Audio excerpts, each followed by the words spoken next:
Ciao a tutti e benvenuti a una nuova lezione di Magiare Lichten, l'unico corso che ti insegnerà ad essere sensualmente incomprensibile.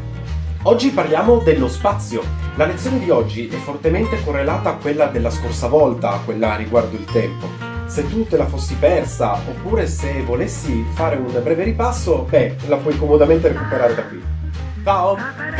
In lingua monellica il rapporto con lo spazio è gestito mediante l'utilizzo di 3 casi grammaticali, dativo, accusativo e genitivo, e 4 diverse desinenze. Queste 4 desinenze vanno a individuare che tipo di rapporto con lo spazio andiamo a specificare nella nostra frase.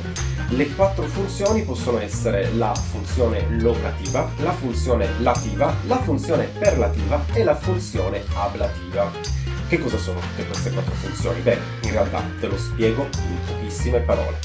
La funzione locativa indica stato in luogo. Per esempio, io sono in paese. Si costruisce con il caso dativo più la desinenza si. Avremo quindi per esempio la frase comitessi a me. La funzione lativa indica invece movimento verso qualcosa. Per esempio, io vado in paese. Si costruisce con l'accusativo più la desinenza s, quindi nel caso di specie, commitens am bello. La funzione perlativa invece indica movimento attraverso qualcosa. Quindi, per esempio, io passo il paese. Okay? Il paese non è né il mio punto di partenza né la mia destinazione, ma è una delle mete all'interno del mio tragitto. Si costruisce con il caso genitivo più la desinenza je, quindi nel caso specifico comitesgen am bello. Infine la funzione ablativa indica movimento da qualcosa oppure allontanamento da qualcosa, quindi per esempio io vengo dal paese. Si costruisce sempre con il caso genitivo ma stavolta con la desinenza th, quindi nel caso di specie comitest am bello.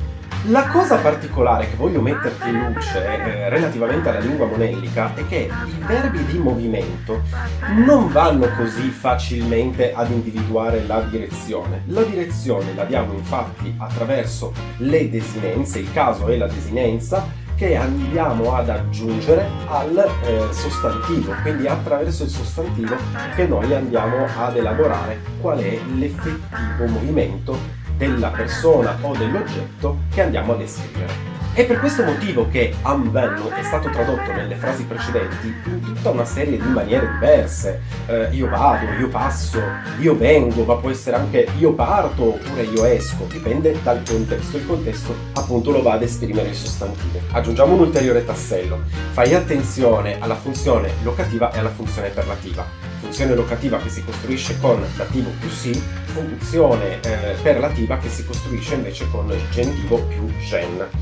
Abbiamo già visto questa combinazione, l'abbiamo vista proprio nella scorsa puntata. Bene, il locativo, dativo più si, corrisponde precisamente al modo in cui vado a costruire il tempo determinato. Invece il perlativo, genitivo più gen, corrisponde precisamente al modo in cui vado a costruire il tempo continuato. Quindi queste desinenze si, s, gen, th vanno a lavorare sia sullo spazio come stiamo vedendo oggi, sia sul tempo come abbiamo visto la scorsa volta. Ed è questo il motivo per cui vengono denominate collettivamente desinenze cronotopiche. Le desinenze cronotopiche possono essere associate in maniera molto agevole anche ai pronomi personali e a una serie di particelle che indicano dei luoghi specifici. Partiamo dai pronomi personali, vediamo come lavora per esempio il pronome personale di prima persona singolare, quindi io, me. Queste 4 frasi che si assomigliano molto mettono in evidenza un'associazione tra il pronome personale di prima persona singolare con le 4 diverse desinenze cronotopiche. Avremo quindi 4 frasi con 4 significati completamente diversi. La prima frase, come abbiamo fatto prima, la esprimiamo con la funzione locativa. Chas muessi, resta da me. Abbiamo poi il lativo, la funzione lativa, quindi il moto verso qualcosa, il movimento verso qualcosa. Ven mues, vieni da me. Abbiamo poi il perlativo, ven muesgen, quindi passa da me. Ed infine l'ablativo, quindi ven mueth, ossia allontanati da me, vattene. Quindi con i pronomi personali il lavoro è proprio semplice. Vado a prendermi appunto una particella specifica, nel caso della prima persona singolare me, quindi mue, vado ad accentarla nel caso di specie e poi leggo la desinenza cronotopica. Facile. Lo stesso meccanismo si applica, come detto, anche ad alcune particelle. Ne vediamo tre, che sono tre particelle molto usate in lingua monellica e tre particelle molto semplici. Queste tre particelle sono dom, muech e rujdio. Dom significa a casa, muech significa a scuola, rujdio significa a tavola. Quindi, se volessi utilizzare la funzione locativa, lo stato in luogo, con queste tre particelle, avrò queste tre diverse frasi.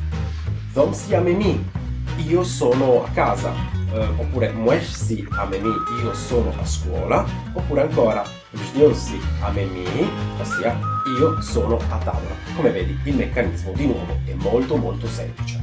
Facciamo un piccolo quiz, vediamo come tradurresti queste tre frasi qui. Te le leggo molto rapidamente. Domgen am vennu, muechth am vennu e infine rujdius am vennu.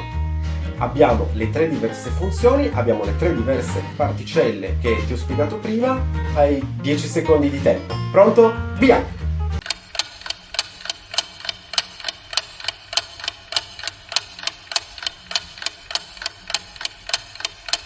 Le tre frasi si traducono rispettivamente.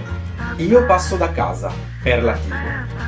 Io vengo da scuola, ablativo. E infine io vado a tavola, lativo.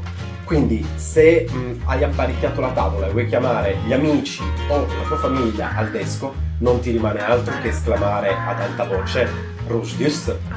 Anche per oggi è tutto. Mi raccomando, parla monellico tutte le volte che puoi. Confondi la gente e soprattutto tiratela.